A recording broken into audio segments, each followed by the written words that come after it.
You're good. Perfect. All right, welcome everybody to our Planning Commission tonight. Let's go ahead and get started with a Pledge of Allegiance. If you all please stand and join me in the Pledge of Allegiance. I pledge allegiance to the flag of the United States of America and to the republic for which it stands, one nation, under God, indivisible, with liberty and justice for all. Thank you. All right, so I have asked Commissioner Wilcox to offer a thought and or prayer, so we're turning the time over to her. So this is just short and sweet. I just was thinking about everyone who is serving, and this is a quote from Fred Rogers. It says, "We live in a world in which we need to share responsibility. It's easy to say, it's not my child, not my community, not my world, not my problem. Then there are those who see the need and respond. I consider those people my heroes." And I thought about all the people who serve for this city, the staff, the Planning Commission, the City Council, Lisa and the mayor, all those who serve just because they love Centerville and they want to improve it and make it a great place to live. And I thought, what a great way to consider that some people think of those people as heroes. And so I just thought you guys are heroes, I guess, that you love your community enough to serve and do that. So that's it. So then I'll just say a quick prayer, I guess. Okay.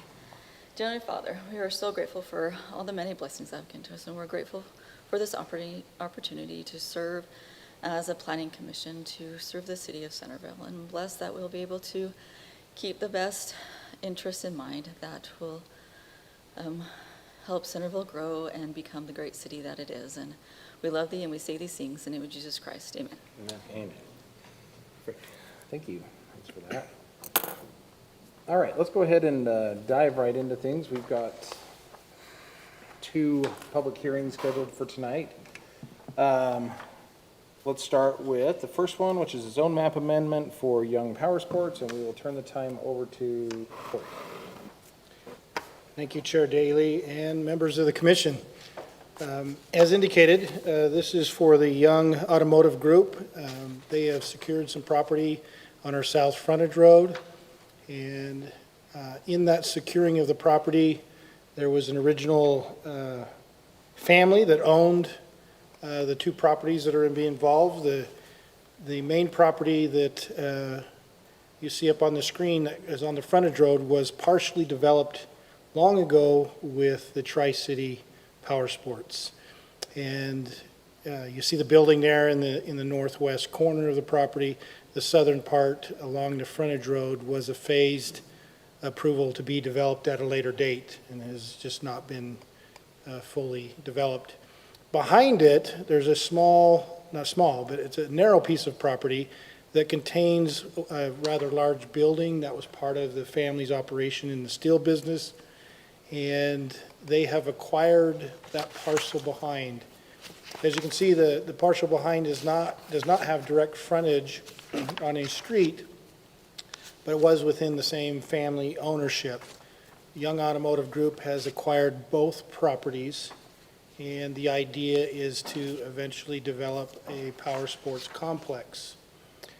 What's interesting is the steel building located behind is located in a commercial high zone, and out on the frontage road where the power sports and the vacant southern lot is commercial very high.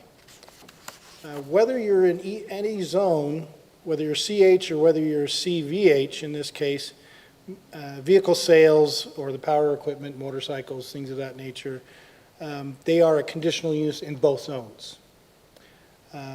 What they'd like to do, though, is incorporate the back piece of property with the property on the frontage road and combine those, create one site for their motorsports complex.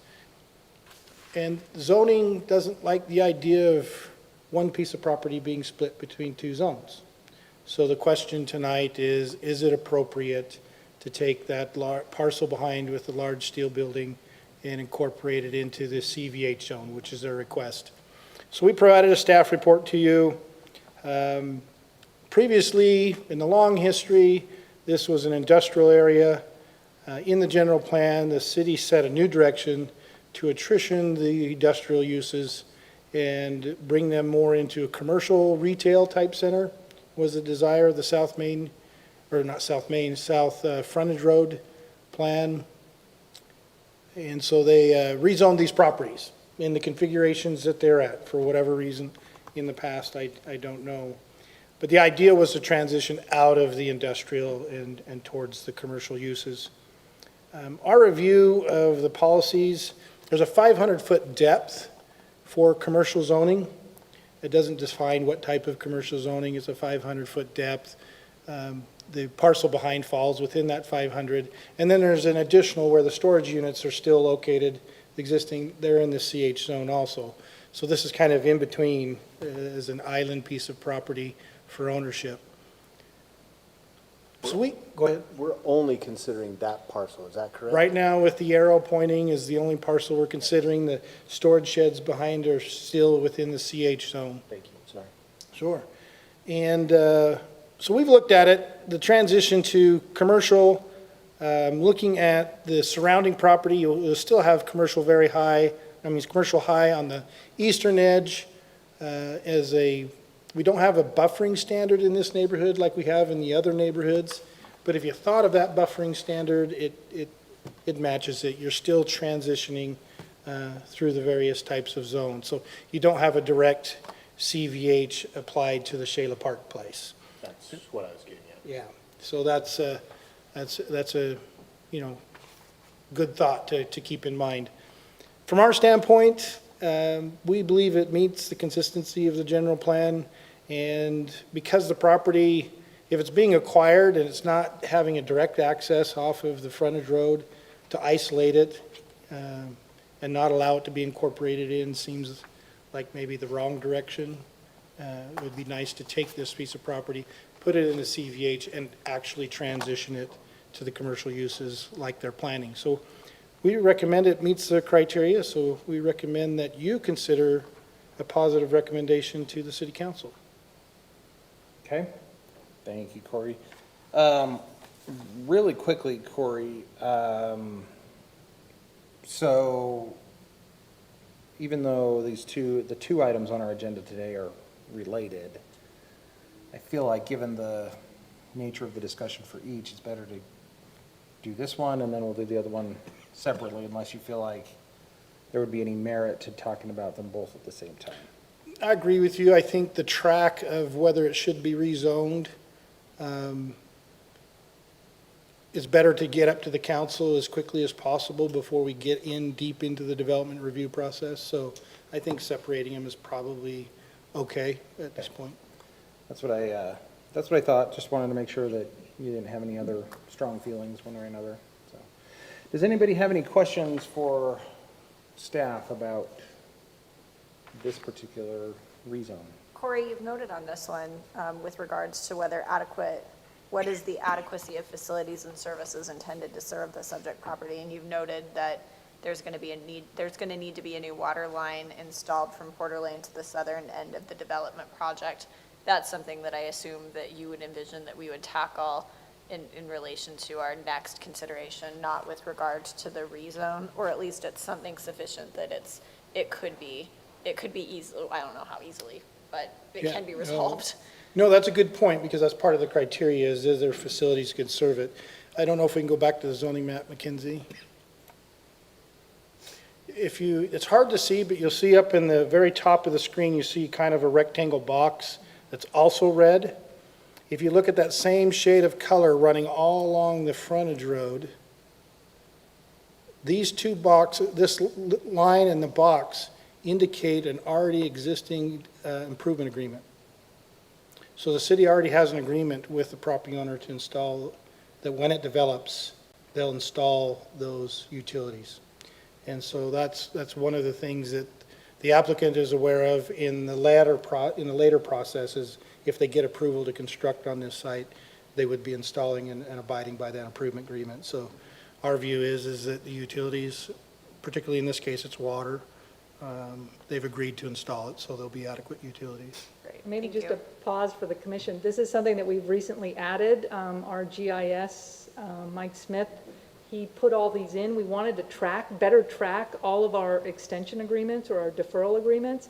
So he took the lead and he's put in all of our agreements. So as commissioners, when you're looking at our interactive zoning map, you can click on any, so Mackenzie, click on that other box, the square box, and he's also put in there what the extension agreement is for. So he's reviewed all the agreements, linked them in here. So when we're in our DRC meetings or planning commission meeting, it's flagged. It's flagged for the property that there's an extension agreement there. And when development like this comes up, we want to call on those agreements and say, now's the time to put in those improvements.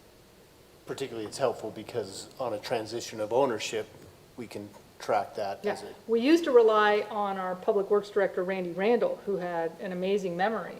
So when we knew Randy was getting ready to retire, we thought we should really flag these on our zoning map because we don't all have that corporate history, so.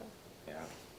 I think the point of this number 3 here is, are the utilities available in the area, right? So for example, if somebody wanted to develop up the mountain, are the utilities available up there? Probably, Probably not, right? So, okay. Anybody else have any questions? All right. We will go ahead and invite the applicant to come forward and speak to this and discuss any items in the staff report. So if you just introduce yourself, please. Steve Peterson. I'm architect working with the Young Automotive Group. Perfect.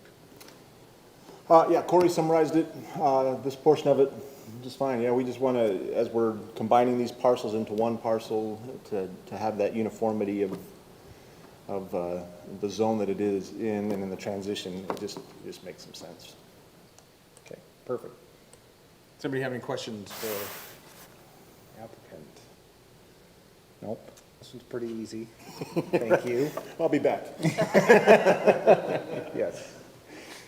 Okay, this matter has been scheduled for a public hearing, and we will take the opportunity now to open the public hearing. Invite anybody who would like to speak to this matter to step forward and do so.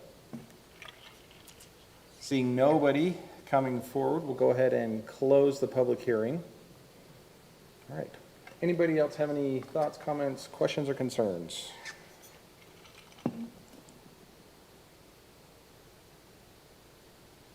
Okay. Well, I will entertain a motion. I'll make a motion. Great. I hereby make a motion for the Planning Commission to recommend approval of the zone map amendment for parcel 03-001-0038 as submitted to the city on August 31st, 2021, and as presented to the city from commercial high to commercial very high, subject to requirement number 1 and for suggested reasons of action A through D. Second. Perfect. We have a motion and a second. Any further discussion on this motion? All right, then let us start on this end. Commissioner Shigley. Aye. Thank you. Aye. Aye. Aye. Aye. Motion passes. All right, let's move on to item number 2. This one is an administrative decision, but it has been scheduled for a public hearing. This is for the conceptual site plan for Young Power Sports. Back to Corey. Thank you, Chair Daley and members of the commission. If I could just step back just for a little bit on the conceptual and where we're at. I think the planning commission is extremely thorough, and hopefully that's influenced by staff, that we do things a lot thorough here. If you notice, as of late, there's been this, from staff's recommendation, this tug and pull between where we're at with conceptual and where we're at with final. And I think on both sides of the fence, the staff and the planning commission are trying to be really thorough and make sure that something at a conceptual level is a workable plan. One of the things that I'm perceiving a little bit, and I don't mean it as a criticism, so I'm dancing because I don't want to feel like the commission's doing a bad job. I just want you to be thoughtful in your decision-making and helpful. Conceptual is really designed to be fairly preliminary So when we talk about utilities, preliminary utilities, we just need on a piece of paper where you've discovered the utilities off of your existing conditions, where are you thinking to putting in the utilities? And then that way we can start debating, okay, do we need to loop the line at a staff level? And then when we come to the planning commission, we can say, hey, it's reasonable that the utilities, can serve this site, and we've had the discussions to loop the line or dead end the line or whatever we need to do. With regard to utility specifically, at what point, for example, would you suggest, not that we have to agree with it, you're talking about essentially will serve letters, kind of, a little bit, not necessarily, but are you suggesting that will serve letters in this case or any other case should be a part of a conceptual site plan or a final site plan, or is it a tweener? That's a great observation of how to do this. Under our ordinances, the utility provider sheets are technically required at the final. Okay. So, but that's a good point about how the evolution of utilities, how we interact with the utility agencies, it's evolving. And they're more and more getting a part of the approvals because they're supplying the supportive infrastructure. And so we need to probably rethink about when that happens. Will serve as just letting them know and kind of some feedback that what the developer might be to do, which is very different than here's the construction drawings and this is how it's going to be built. And we want to see it. Because I see that as a developer, some municipalities require will serve letters as in different steps of the process. Yes. And I would say that we're on the lighter end of some of the cities, in my perception, because our will serve letters are coming toward the end of the process rather than getting a final approval from the utilities. But utility companies are wanting more and more their approval. So, yeah, I think we're going to be looking at adjustments to that as we evolve. So, it's a good point. So I think you said tweener. I'm not suggesting anything. I've said I've seen it differently depending on the municipality across the country, not necessarily in Utah. Yeah, a good point, what's going on and how things, some are very robust right up front. One of the things that we do in our staff report that we've had a pattern of, and I don't know if it's a good or bad habit, but part of our discussion when we work with developers is you have a complex code, it's hard for everybody to read, it's hard to put it all into one place, and the design of the conceptual report from staff is, okay, we're going to take kind of a deeper dive into the code than your submittal and start saying, okay, beware of this, because we'd hate for you to miss that and not be told, up front. And so I'm seeing that as we've evolved, there's becoming more and more greater concern that the conceptual is not sufficient. And sometimes I think that's a call because there's a finding that the planning commission has to make at the end is adequately show how, so not even adequately, what's the word, is it substantially, that it can be developed. And there might be a place where you're like, whoa, I don't know if this is enough and whether we can really get there. Particularly if staff's taken a little deeper dive into the code and says, oh, there's a flag here and there's a flag there. And I think that we do that purposely so that you can make a better finding of whether it's reasonable that this project can happen. So I just remind you of that because I have another report that's sitting on that teeter-totter, if you'd call it. Although I think there's some issues to be debated and discussed. So now to the subject matter, sorry for the divert. Staff didn't come in tonight with a recommendation with a thumbs up to say go ahead. And it's a couple of reasons. And on the diocese in front of the chair, they've provided a sheet with some of the parking as one of the issues that came up in the staff report. Rather than detail it all out, I think the staff report provides that to you. I think there are two major issues that at the time of the writing of the report said, I'm not sure where we're at. And one of the conditions drove the final staff recommendation. So that's explaining how we got there. The applicant will address where they're at and what their needs are. The first one, I'm going to jump to the second one, use that as first. A lot of infrastructure has been built for stormwater management, but the old FEMA maps have not always been updated. Does that make sense? So we've done a lot of stormwater management, but some of the FEMA maps have not gone through their updates. And We have a FEMA map updating on our calendar. not on this City. one. This is one that. But is the city generally out into the future? Are we When working- we plan, usually like the major debris flow, we planned that because it was removing 254 homes from the floodplain. And so we worked with the county partner there and amended the map. But in the case of along the frontage road with the storm drainage, there was not an effort to go ahead and amend the maps.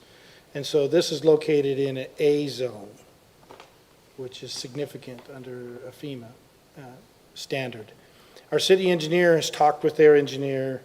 They're wrapping up their application to the federal government as we speak in the emails that I've seen, because they're using the data of our storm drain from our city engineer, combining it with their plans and sending it off to So FEMA. they're requesting their own separate update? Yeah.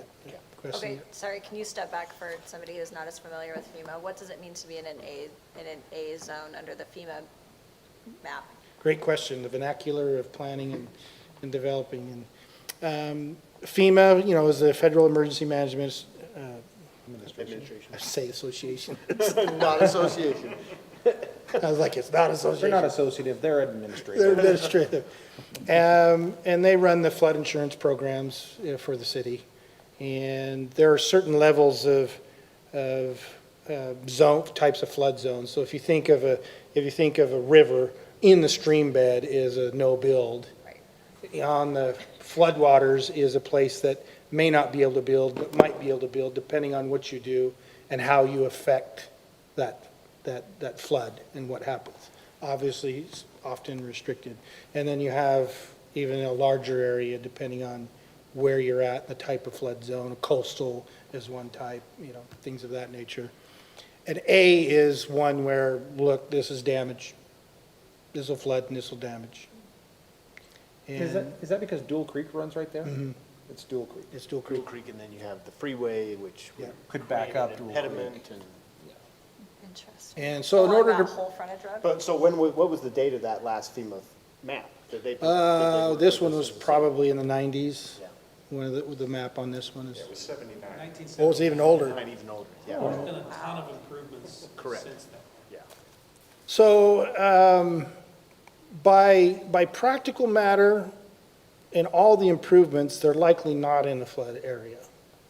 But administratively and by policy, we have to abide by the FEMA program to participate in it as a community. So they're going through that process to amend that map. Our city engineer is really confident because he said, oh, they're not going to flood. And I'm like, okay, that's great, but that's not an answer that I can give. We need something to write. I can't give that to the planning commission. Don't worry about it, they're not gonna flood. So they're going through that process. It will take a little bit of time to get through that process. And for all intent and purposes, they will rely on the city's engineering team. FEMA doesn't necessarily, unless they have some big major issue, come out and investigate.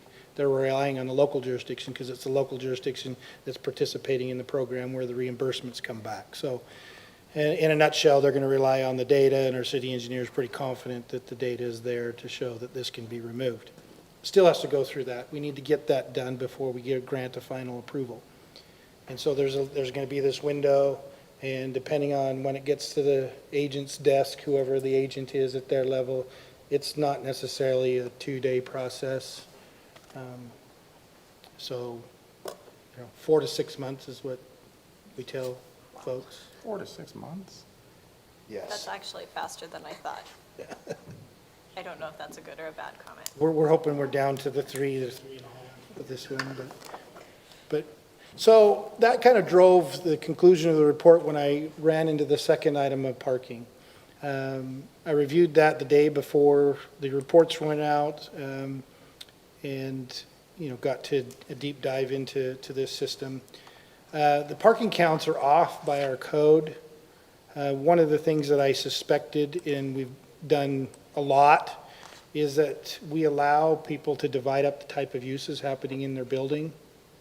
And in this case, it was just 84,400 and something square feet retail space. Well, you can imagine, and repair, which is the same numbers.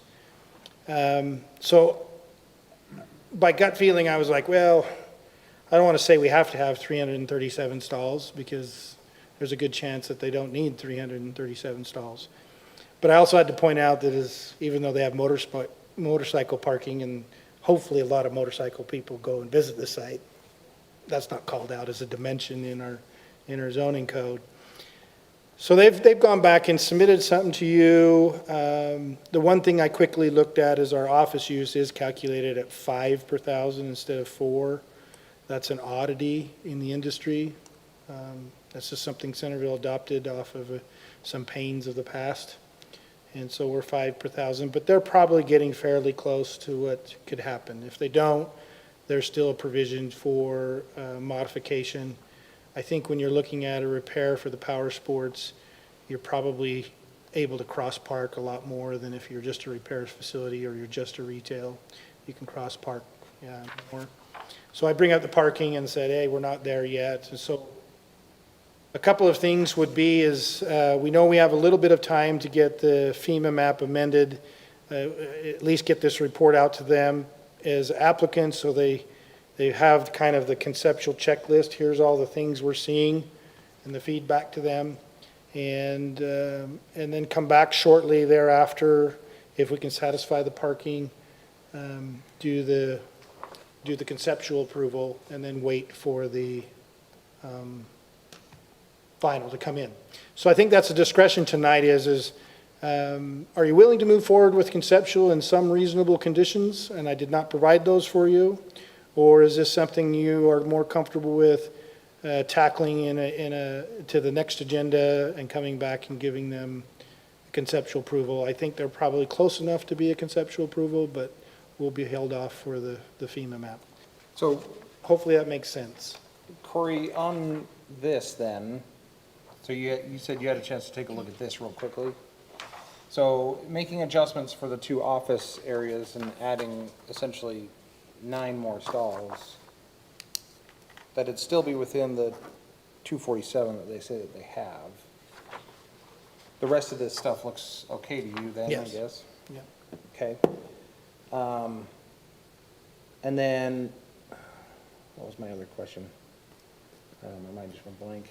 Okay, well, maybe somebody else ask a question, I'll come back to it. Let me ask you a question, Corey. So this additional material that has been provided by the applicant, if I'm understanding it correctly, currently the site plan depicts 247 parking stalls, which you had concluded based on the original application was less than what was going to be Yeah, required. 237 is what they had in their Significantly table, so I didn't go and count 237. Yeah, but it looks like to me what they've done is they've taken their building and kind of sliced and diced it in their supplemental materials to say, whoa, whoa, whoa, it's not going to be all retail or a repair service. We're going to have some that goes to warehouse, some that goes to office. Yes. And they've pieced it out that way, and they've concluded it looks like that they'll only need a total of 237 stalls. Correct. Okay, I just wanted to make sure I understood. Yeah, and then on the final, we would just verify those calculations and approve them in accordance with those calculations. So, well, I guess, okay, this is kind of where I was going then with it. That's where I was going with it, Corey, is that it would be in final where we would get some more specific information from the applicant about this is the warehouse, this is the office, this is What the they're retail, committing to, the yeah. repair.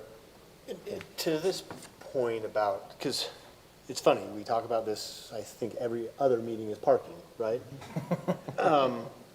Are we requiring the applicant to provide a separate sheet, plan sheet, that would show us the division of uses?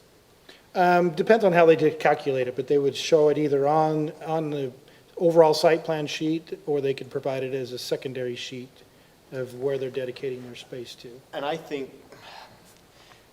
for the public record, I think it would be good to have a separate plan sheet to denote, if we're going to approve, if that's the way the commission decides to go, to say, okay, we're okay with you separating out these uses because you definitely have office and retail and some warehouse or storage, whatever those uses may be. But it helps us set a reference point so that in the future, if anything changes, we can go back and say, okay, well, there's a remodel in the building that the building official can look to, or if there's a different type of a permit set that comes through. Yep. Yeah, and Agreed. we've used that before. I think the Bridge Community Church was a good example of that, right? Where we used those previous Yes. things and, yeah. Yep. Yeah. Yeah, I agree. We need to call it out, because, you know, it's like everything else. If somebody said it's going to be warehouse and then it changes to not be warehouse, that could significantly impact the capacity the site has for parking. Sure, and I mean, we obviously don't want to see somebody coming in saying, I got 1 square foot of office and 90,000 square feet of warehouse. Right, got it. Okay. And I think that just real quick on that is once a plan approved and you have a situation like that, we should be calling out the square footages, because if somebody wanted to come back and amend the code, if you've called that out in the approval, it comes back to the commission and any amendments, because it's a specific line item, which the zoning administrator, staff, and others cannot override. Oh, it would have to come back to the commission. So those are important thoughts about when you make a condition of approval. If it's something you're concerned about, call it out, because that will always come back to the commission. Okay. Corey, can I ask you a question? I want to go back to this FEMA floodplain issue. I recognize that the applicant is in the process of updating the FEMA maps. I recognize that our city engineer has concluded that it is likely that they are going to succeed on that. However, you never know what's going to happen. There's right? always the wild So card.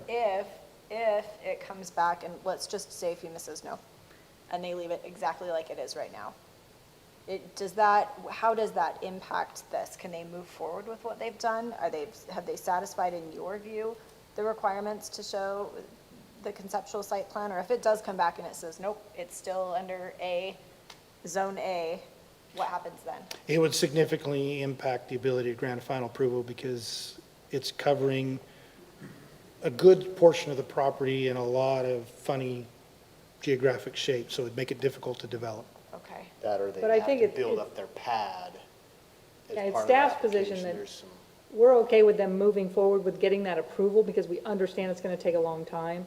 So we're just flagging it at conceptual, but you're right. They may not get final if they don't get that approval. I Well, think it is, associated. I guess that's my question is, look, and I understand that conceptual, it just has to show that it can be done, right? But here, that we're being asked to say it can be done conditioned upon them getting this FEMA approval, which is completely outside of our control. And so, are we putting cart Are you before horse? saying that you want that as a condition of approval so that we don't? I would let the applicant, you know, because I can Yeah, hear in the background, let the No, it's okay. applicant. Well, I would like talk to hear with from you. the applicant on this issue. We'll- I just, We'll get there just a Because the second. way you can resolve those issues from a practical perspective is if FEMA, by the off chance, says, no, we're not changing our map as it stands, the applicant or owner can go and say, okay, well, we're gonna build up our pad by 2-3 feet to be out of the floodplain where the building stands. So there's different mechanisms to allow most homes out in Farmington Ranches, West Farmington, they're in the FEMA floodplain. They've had to build up their homes so they're out of the floodplain zone so they can get flood insurance and meet city requirements. gotcha. And that was, I guess, I appreciate that answer, because it answered sort of the question that I was trying to ask, apparently very inartfully, which is. Or I didn't listen very well. Is it feasible for them still to move forward if FEMA doesn't update their maps? Or if FEMA doesn't update their maps, is it a no-go? It makes it trickier from a grading and site planning perspective because depending on how far they'd have to. And to be honest, it makes it tricky But we can because let 'em- if they do it based on feel and they can answer it, they also have to show how they're not extending it out onto somebody else and creating a damage. Okay. So why don't we do this then? Why don't we invite the applicant to come and talk about this, the FEMA issue, and then also, kind of given the FEMA issue, talk about the timing of the project and, you know, what it would do to either look for an approval now or an But approval. not hear from Christine or Heidi if they have. I did have some questions. Oh. We can, they will, yeah. Do you have questions for the applicant? For I Corey? had questions about Dual Creek. So they were for Corey. Okay, can you give us 1 minute? I apologize. Sorry. That's my mistake for not turning around. I'll be real fast. Who manages Dual Creek? Is it a county facility or a city facility? County manages So drainage. does the county care about what's going on next door? That's a great question. Absolutely, they care. If you're within 100 feet of their drainage, they have a permit that's issued by them, and they know they have to go get that permit. If you notice, if you go along the south end of the site right now, the culvert's been It's installed. under construction. So are they burying the whole thing? Is there a plan to bury it the whole distance to the frontage road? It's buried now from the frontage road to the end of the property. I think it's a little bit further on the storage. Subject property. Yeah. Yeah. But they're planning a second phase to take it all the way up to 400 West. So who's responsible for the landscape on top of that? That is even a better question. It depends. The city takes care from 400, the city has it on our trails map and has installed some landscaping from 400 West up to Maine on that canal channel. That's part of our trails. Our future trails go all the way down, but it's not officially under the city. So now it's the adjoining property owner. So would they That's- be required to install the trail and the landscape associated with If it? we had the trail plan extended there, they would be be in charge of installing, but we don't have the trail extended there. Does this trail stop at 400 West? Yeah, it's planned to go further, but It's planned to go further, but I don't. I just guess shows I on a don't get map.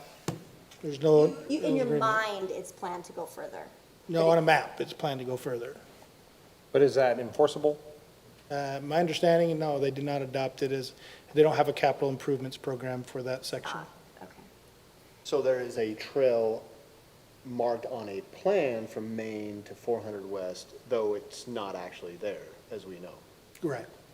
Okay, so what document, back to Heidi's question, is in place that dictates who's responsible for the surface improvements, let's call it, once culverts, because the culvert's being installed on the east side of 400 West going eastbound right now. Right. Who's, again, to Heidi's question, who's in charge of improving either a sidewalk or landscape? Whether it's upstream or downstream from 400 West. It's a lot of different. There's currently the trails master plan shows a trail to be there, but that's as far as it goes. There are no ordinance requirements for the installation, I believe, of the trail, and there are no agreements with property owners for a future trail. But if it's on your trails master plan, can't you then require it to Because you go in wouldn't as a have part of this property owners, development? right? Wouldn't the property owner be the? I don't think the trails master plans is officially a part of Any of your that impact fees? programming. It's- I'm not sure, but I don't believe it has been, it's one of those documents that the Trails Committee's put together, and it's listed, but there's no mechanisms assigned It has no impact for fees acquiring associated with it. property for trails or dedicating property for trails.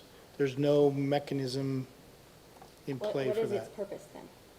If it can do To nothing? someday get there. Okay. You say property owners, but doesn't the county flood control own the property? They do, and so that's how we negotiate some of our trails with the county. Okay, I thought you were referring to private property owners. I was referring to, we don't have a mechanism requiring private property owners to But install that. but the land that we're talking about doesn't have private property owners. Okay, oh, okay, right there. Go into the county's ownership, is that right? Yeah, I don't, the property doesn't go to the, I don't believe goes to the culvert Offshore. area. Yeah, I think the county, you're saying, owns the culvert, owns that. Owns the land property. under the culvert and the so fence. They're probably just gonna put a fence up, Yeah, well, the fence is already up. It's a Or wrought maybe, iron yeah. fence. a new one or something, okay. Does the Army Corps of Engineers care at all either? They do. That was part of the county permit on the 404 was what they needed to do. I mean, sometimes the Army Corps requires some, what we call babbling brook to be a part of it, depending on the conditions of a wetland or so forth. But my understanding is that this is considered a delivery ditch, and so it's been approved in a culvert So situation. they just get to be next to it and they have nothing to do with it. Right. Got it. Okay, now I'm done. Okay, sorry about that. It's okay. All right. Anybody else? Perfect. All right. For reals this time, we'll ask the applicant to come forward. I apologize for that. Thank you for being patient with us.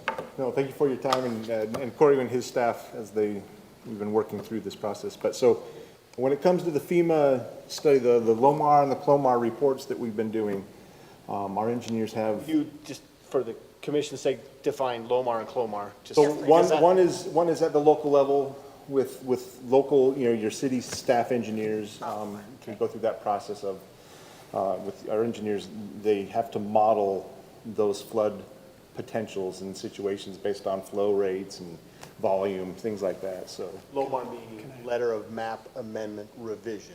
So, and they work together to produce that, yeah. Correct. I'm Ron Hales. I'm the general contractor that the Young Automotive Group has hired for this entire project. First off, I want you to know that Youngs are very excited to be in Centerville. Very, very excited to be part of the project.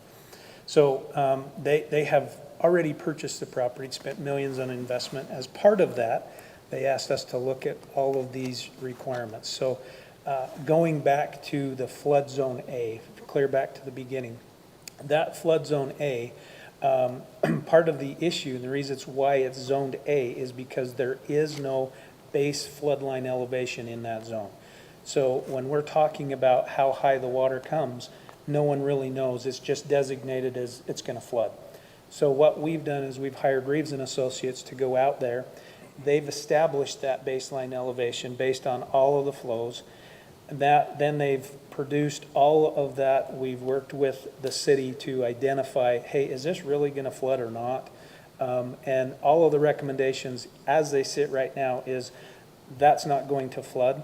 And even if it does, we have the potential of raising the building about 6 inches to pull that out of the current floodplain. So from our standpoint, there's absolutely no risk associated with that. The application has been signed and submitted to FEMA, and then it goes to the unknown, especially with COVID.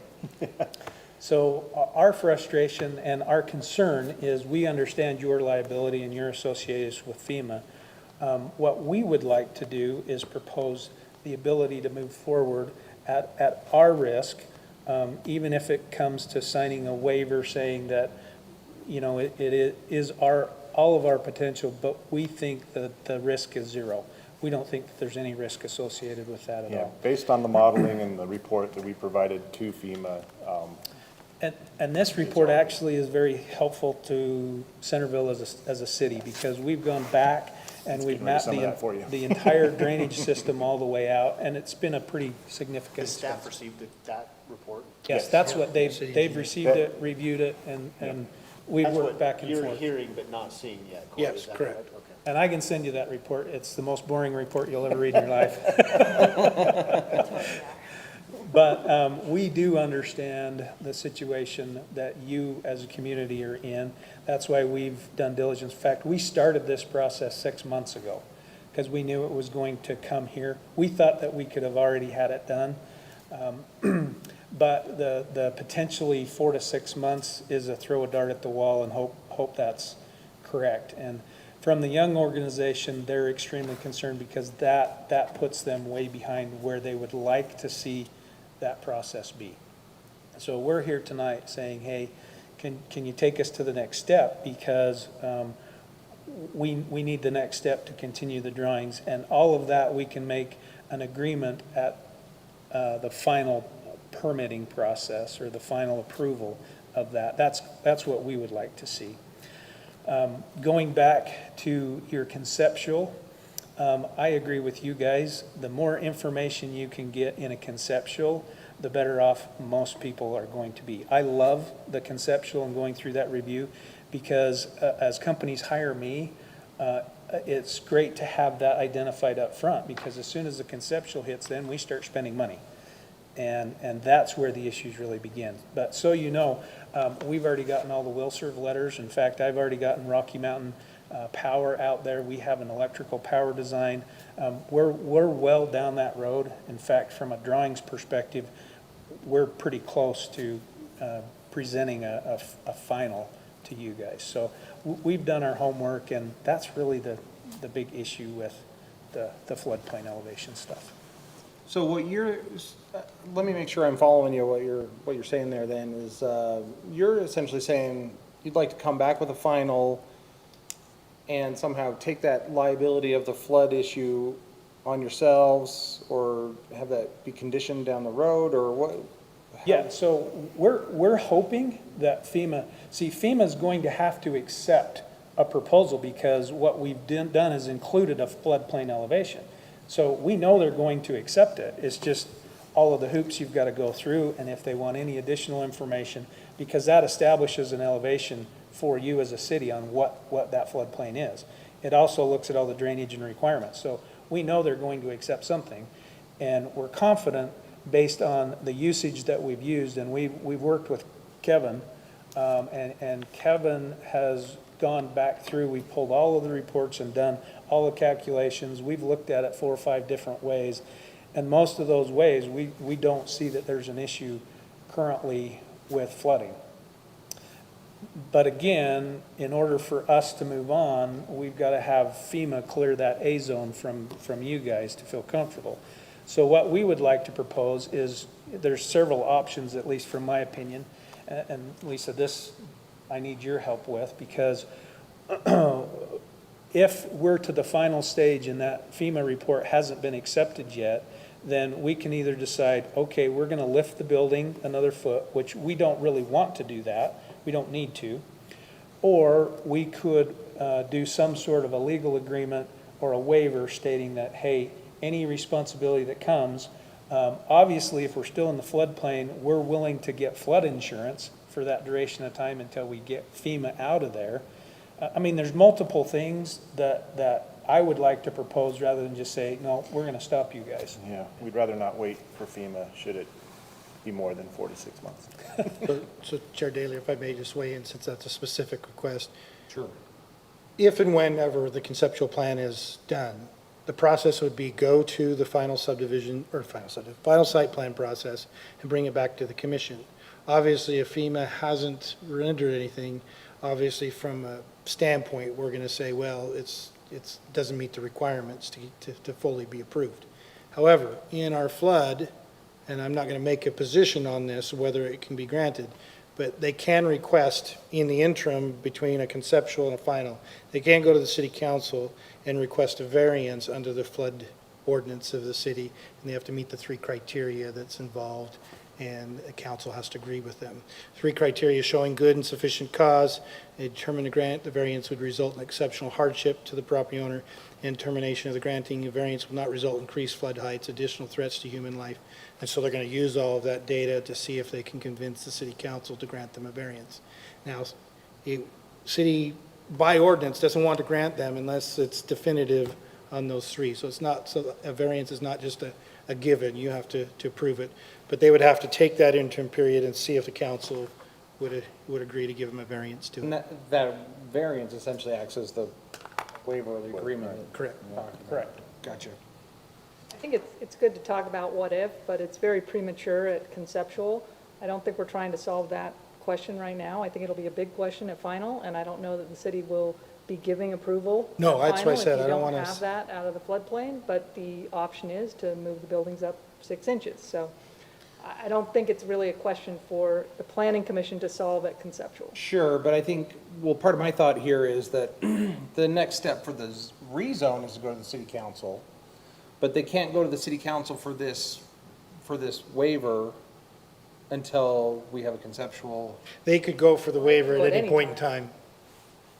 I'm just, They gotta All we're saying is we're going to have a big question at final. yes. But That's Lisa, not for, is there a question about vesting of development rights if we approve a conceptual site plan? And the reason I ask that is it would depend on what conditions we would tack on for approval if there was a concern that there were vested rights and we didn't put a condition on our approval for a conceptual site. Well, right, and at conceptual, yes, you need to say, you need to solve Okay. this issue. So And so when the they next come at question is, final, what- we're what- gonna say, have you solved it? And they're gonna say no. We say, okay, well, let's start solving, you know. So is our legal mind on staff, if we came up with language, what would be simple language if we just agreed upon it tonight as a commission to approve conceptual site plan? What would you suggest we add as language for a condition of approval related specifically to FEMA, so that they can continue their approval process, they continue with their final site planning, addressing parking? What language, in simple terms, a sentence or two, could we provide? Was there not already a condition on this? There's just a staff- proposed action of tabling. The staff report proposes Oh, tabling. table, oh. So I'm suggesting, what if we propose to approve? And we want to put a condition as it relates to the floodplain, flood map approval process. Well, and we're fine with that because we already understand that. I know, but Yeah. for us, we need to have the process. Yeah, there we go. I'd probably be very affirmative at conceptual, that they have to receive the, you know, get it out of the floodplain A in Okay. order to construct the way they want. And then at final, we can say, well, they haven't met that condition, do we want to alter that condition? Do they have some alternatives? Do they want to bring the building up So would it 6 be something inches? to the effect of, we approve it, subject to receiving approval from FEMA that the building is out of the flood zone A to receive final site plan approval? But not say anything about a waiver from the city council? No, because that'd be a separate one, wouldn't it, Kevin? That'd be a separate process, if they wanted to get a waiver in spite of us given. Well, I know, but condition. wouldn't that be two paths forward before, so at, But they already What about- have, they already have that path regardless if we impose that condition, right? well, what I'm saying is that one of the conditions for approval of the conceptual site plan is that you gotta get that FEMA A out or get the waiver, right? Yeah, I think I would just have an affirmative condition. I guess you're that saying if we you'll approve- give them two options, though the waiver option already exists. I guess that's what I'm saying. Yeah, or Or for other final site accept, plan or approval, other right. acceptable, you know, solution of the issue, I suppose, but they, I mean, my concern is that conceptual, I do think it's advisable if you're going to approve conceptual to, yeah, say they have to solve this by final, but at final, depends how far along. I mean, we do allow them to submit building plans concurrent with final site plan and all of that, so they can continue to move forward. And If you approved schematic by final, we would either have to have the variance or FEMA approval is basically what. yeah, or Is what other, you're saying, I you know, acceptable. I mean, I don't mind being flexible, because I think we're all saying, hey, yeah, we're gonna have to look into this, but bottom line, you can't build in the floodplain, you know, or you have to Correct. build at an acceptable level.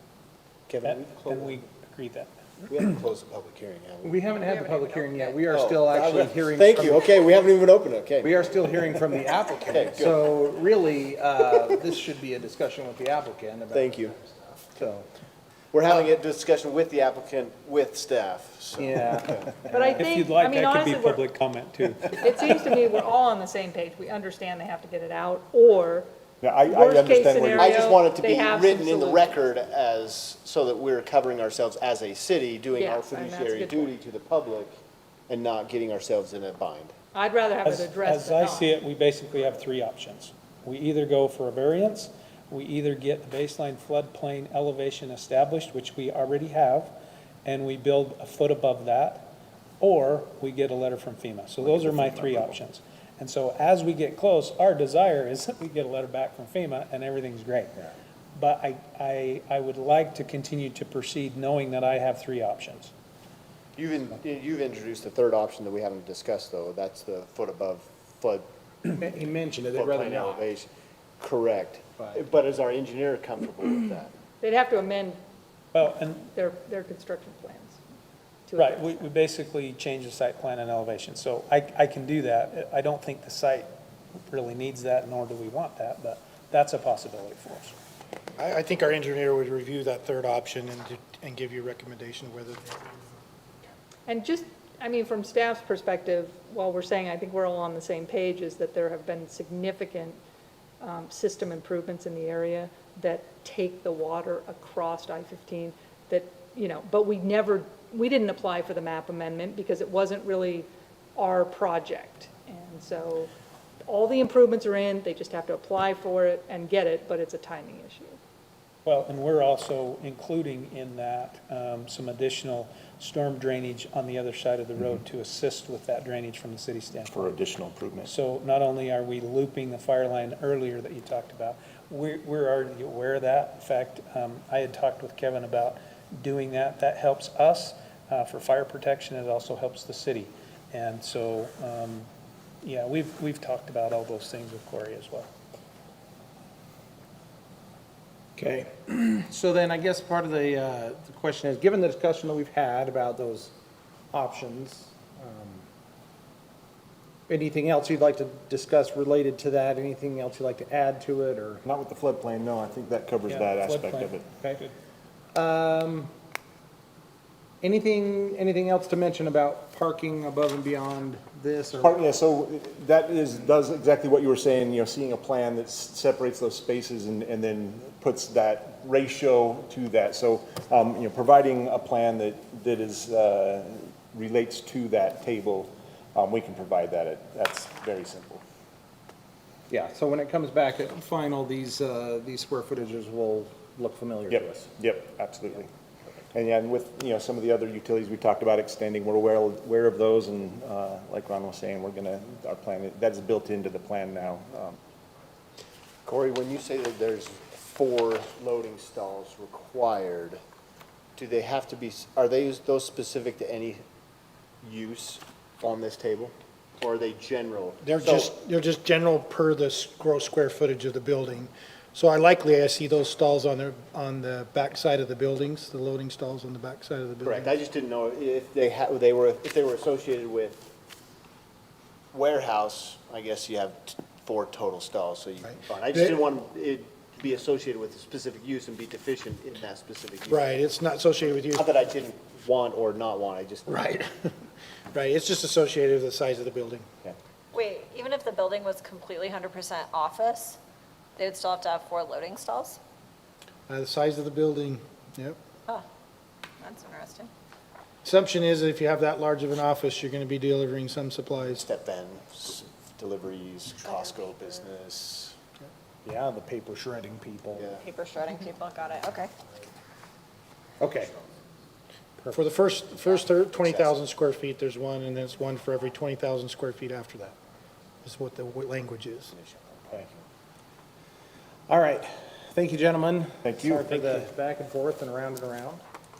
All right, let's move forward then with the public hearing. This matter has been scheduled for a public hearing. We'll take the opportunity now to open up time to the public to speak to this issue. Seeing nobody wishing to rush forward to the microphone, we will go ahead and close the public hearing. All right, back to the commission and to staff. Obviously, the recommended motion in the staff report was to table. I get the feeling from our discussion that that's not the appetite of the commission necessarily. And maybe I don't know, I'd love to hear what other people. maybe we'd like to accommodate the applicant in moving forward with this, unless I could hear, yeah, otherwise. I got the impression from Corey's opening that he was maybe changing his mind on what he had proposed in the staff report from the very get-go. Yeah. I don't mean to put you on the spot there, Corey, but I think that it is a good reminder for us as a commission that conceptual really is conceptual. It is, we do tend to get a little bit in the weeds, and I think that that is a fair criticism. Our staff does such a good job of pointing out all of the little rabbit holes that we can go down that sometimes we lose the forest for the trees. How is that for a mixed metaphor? Yes. No, that, So I think I would be inclined to go ahead and propose and to grant the conceptual. I would love to hear staff if they have any proposed language and proposed reasons for findings. I rely a lot on staff to help us craft those. So, real quickly, I think that that's a good point, Shaylin, and at our last meeting, when Mason was here, he actually made that comment about it and how, you know, it's conceptual, it's meant to be, in my mind, it's conceptual as in, you know, here are some issues, are they insurmountable, or can they be fixed, right? Yeah. And I think that's one of the big things to think about in that case. So, before we go to staff for suggested language. Christina, Heidi, what's your inclination? I agree. I think they've come up with some great solutions to move forward, to give them options if things don't work out. They have a lot of different ways to work it out, and I think that's great. So I think we should move on with that. Yeah, I think it's their job to solve the problem, not ours. Yeah, that is a good point. Okay. Sounds like we're kind of looking for a motion then. In this case, Corey, remind me, are we accepting a conceptual site plan? Or we're not approving it? Acceptance, correct. Yeah. We're accepting the conceptual site plan. Can I ask another question? You bet. So I'm talking a lot about the 400 South and Porter Lane where the Jewel Creek is. On their site plan, they're showing landscape and a trail and a sidewalk improvement. So that means they intend to do it. And they just need to work with the county on the timing of that, or they would have to do the drainage improvements, or what does that? And when we say trail, is this a sidewalk or is it a bituminous trail? What is it? Just a sidewalk is what we're indicating. You're proposing on there. So I just got a little confused after our conversation because I thought maybe you were saying that the county was just gonna all do it, but then I see it here, so I just get confused. Is it in our purview to require all the other property owners as they develop it to Match? meet that same standard? Because I'd like to set the existing. precedent. Don't we have to have an existing plan in place? And a standard in place for what we're constructing the trails to be. Which In my view, yeah. Well, we'd what have- if it's just a sidewalk? The sidewalk is just a standard improvement meeting city specs. Right. so- Which could double as the trail. Right. But something above and beyond a sidewalk, we don't have anything in place for anything like that. Not from my point of view. Anything But that's fine.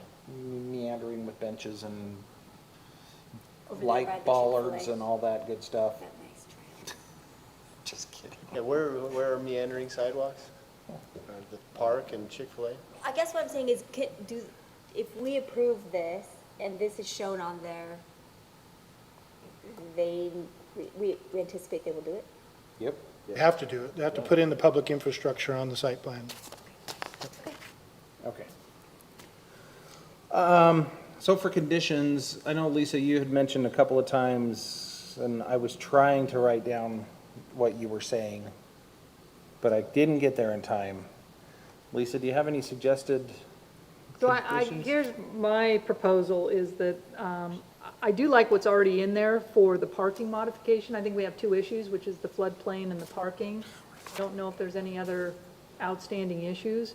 I like what's in the staff report already for the parking. I think you could just use those items 1 through 3. Okay. And then for the floodplain, the suggestion would be that the applicant shall obtain approval from FEMA to amend the floodplain map to remove the property from floodplain A designation or address the floodplain designation by other acceptable means such as a waiver or increased base floor elevation. How many floodplain designations are there? There's A and X. AE is another one. That's why I saw, we might want to just clarify, it's not Well, it's just getting through. just A. I did look those up, and A, let me tell you, so floodplain A is an area with 1% annual chance of flooding and a 26% chance of flooding over the life of a 30-year mortgage. So Correct. if it's So really an A, you're going to get flooded. I guess what I'm But saying there's is. not, it's A, it's not AE, it's not A1, it's not AH, it's not AO, AR, A99, it's just A. Yes. Okay, I so can't there's describe no, it any better than that. what I'm saying is we don't need to put a condition of any other flood zone besides just A. Well, Well, I'm assuming but- it's A, isn't that its A to designation? AX or something. Wait, Yeah, but hold on, that's- so, but A, it talks about, like, Are we just getting, it's semantics, but I think it's important, are we just taking it out of A, or are we making sure they get to X?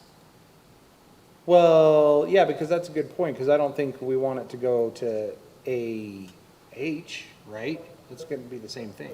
The FEMA report will actually remove it from the floodplain total. Okay, So so it'll be free and clear of any. Okay, so you're just saying not to even X, remove we're the just property out of from the floodplain any total. floodplain, Okay. floodplain That- designation. Perfect, I like Okay. that that's better. To remove it from any floodplain designation. Perfect. Good, good point. Okay, for the purposes of our recorder, because I suspect somebody is going to say, and exactly what Lisa said, will you please read that again With the, So with the revised language? the developer shall obtain approval from FEMA to amend the floodplain map to remove the property from any floodplain designation or to address the floodplain designation by other acceptable means such as a waiver or increased base floor elevation. floodplain elevation, yeah. Base, yeah. Yep. And what would you propose for proposed reasons for Reasons action? for action. I was trying to go back to previous report. Well, could we borrow from the, Yeah, I was gonna say from the zoning, or is it gonna be? let's see. I didn't think, I looked at that, I didn't think it was super helpful. Yeah, it's more zoning. See if I can find it. Yeah, at a minimum, I would just reference the The general plan? 1221-110, which is the conceptual site plan approval, that it meets those requirements. And Yeah, let's see. 12, what? 21, 1221-110 Okay, provides a realistic layout reflecting how the property reasonably could be developed. So here's what I would put from the previous ones. This is coming off a previous staff report with the ACC Truck World. A is the conceptual site plan is clearly depicted how the property could be developed. CZZ 1221-110D2. The conceptual site plan is consistent with the goals of the general plan, 12-480-3C. And that the vehicle sales use is a conditional use in the CVH zone as listed in CZC 1236 table of uses allowed. okay. So I will make a motion for the planning commission to accept the conceptual site plan for the proposed Young Power Sports Complex with conditions 1 through 3 in the staff report with regard to parking. Condition 4, what Lisa articulated with regard to FEMA for suggested reasons 1 through 3 that Corey just articulated. The best How's motion. that for a Frankenstein motion, folks? I'll second it. The best motion we've ever had. All right. Any further discussion about our motion? the only one, is it a conditional use? Not So they'll do a conditional use when they bring it with the final site plan. We'll get there. Okay, thank you. We're not doing that yet. Yeah, I was gonna say, okay. You've just found that the use is compatible with the zone. Yeah. Conceptually, it makes sense. No friendly amendments. Great. Okay, then let's start with Commissioner Summerhays. Sorry, one friendly amendment. As it relates to the parking, are we going to add in the fact that we want a separate plan sheet? Well, we'd get that anyway, wouldn't we? Yeah. Do we get that anyway, per code? It won't list it per code that they call it out. We'll need to call that out. I did say, address compliance with the parking ordinance requirements, including submittal of a parking and use calculation or other acceptable requirements, Yeah. such as the parking modification. So it's making it call out. Yeah. Okay, so that would be a 5th condition. Well, no, that's in there, right? That's in there. Is it already in the, Does it call out a specific plan sheet designating the uses such, and associating that with the parking calculation? That's all they've already agreed to it, so I'm not concerned about it. It's just one more plan sheet where they'll have a floor plan and they'll say, this is office, this is warehouse, this is retail. They'll have it cross-hatched or shaded in different denotions. Does that make sense? Yes, to me. Okay, then I will revise my motion under the Hayman modified rules of order and, and incorporate that as a fifth condition. Perfect. Okay, Yeah. sounds good.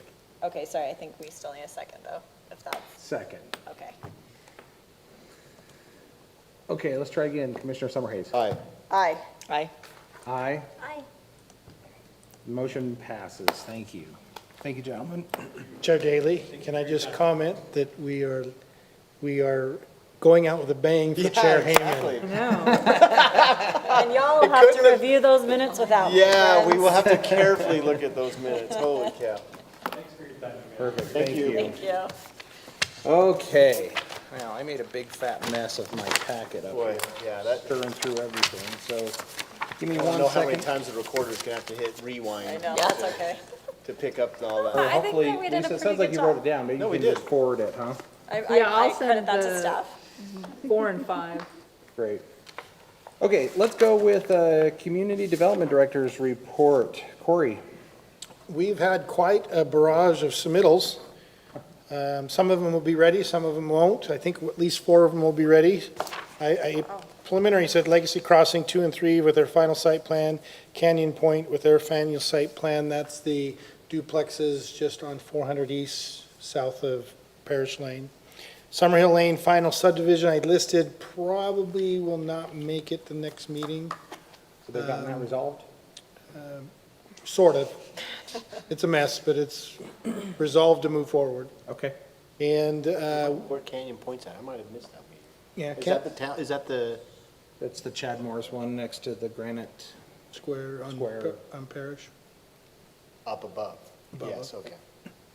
And then I think we have the lane, 2 items with their final preliminary subdivision and their final site plan. Anything else, Mackenzie, am I missing? I was curious that the trucks didn't come back tonight. They were hot to trot, like they wanted to get all their improvements in before the snow flies, get asphalt down, and nothing from them?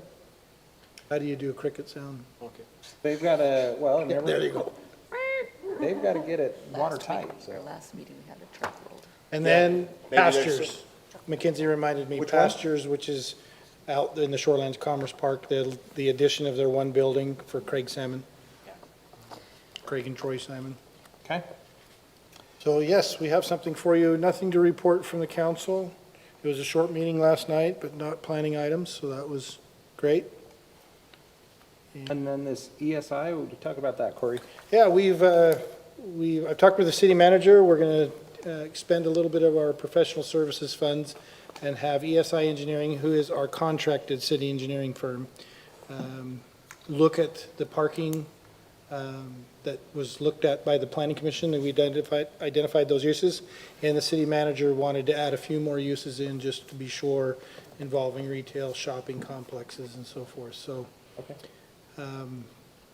that's been budgeted. It got signed once for the expenditure, but without signing the agreement. They lost the agreement, so we've sent the agreement back up. So it should be soon that they'll get started on that. It'll take them a couple of weeks because we'll meet as staff to kind of frame it for sure. And then they'll come back with some recommendations. Okay. That's exciting. Look forward to that. And this is to tribute to Becky. She always likes the goals on it, and we haven't been putting the goals on agenda. And so I at least wanted to call it one of the goals that you are working on and that we're moving forward on. All right. Subdivision ordinance and our food truck are also goals that we're working on. Speaking of the goal, has the council said anything about our goals? That we kind of They filtered up agreed them? to the ones you chose. Okay. Yeah, that was, And then the general plan will likely be after the first of the year. okay. Let the election settle down. Yeah, exactly. All right, let's move along then to minutes. We have the meeting minutes from our September 8th meeting. So should go quick. We only got 3 pages. Go through this page by page. If anybody has any suggestions, be sure to call them out on page 1. Page 2. I had not a correction, but a question. With regards to the additional materials that the applicant, they all put packets on our desk at the last meeting. Do those get uploaded into the agenda packets so that members of the public can see what we were provided with? Yeah, I saved the copy and it's now in the recorder's hands. Great, okay, Speaking of which, do you need this one too? You've got one? perfect. Perfect, I just okay. wanted to make sure members of the public could see what we were receiving, Yeah. so thank you for that. Okay. Anything else on page 2? Page 3? All right, I will entertain a motion. For my swan song, I will move that we approve the minutes. Second. All right, we have a motion and a second. All those in favor say aye. Aye. Any opposed? And Chair Daley, can I entertain to ask for just 30 seconds? As I am Personal bowing out? privilege granted. Personal privilege granted. It's my last meeting. The city council has approved appointing a new commissioner to take my spot, who has not been officially accepted yet, so that's why I am here, but he'll be here for your next meeting. So I just wanted to say it was an honor and privilege working with all of you. This city is so lucky to have you guys. Thanks, Shailene. Thank you. Thank you all. Snaps. We're gonna miss you. Well, we're lucky to have you for so long, and we really appreciate all your effort. It's amazing, and I hope the city Appreciate it. knows how lucky they are to have such great staff and such great people that I get to sit with, and we have a great, great city. Yeah, we do. So thank you all. Thank you, I Shailene. promised 30 seconds. I only took 30 seconds. well, and as staff, we're always just amazed at how much effort you put into this. But I think it's a really great process and good work product. So. With that, we have some cookies to celebrate, so. Motion to adjourn? I will, Yeah, go ahead. Can I do it? For my one Yeah, you last betcha, one, do it. on the way out the door, I move that we adjourn. Anyone? Second? Second? All right. All those in favor say aye. Aye. Opposed? We're adjourned.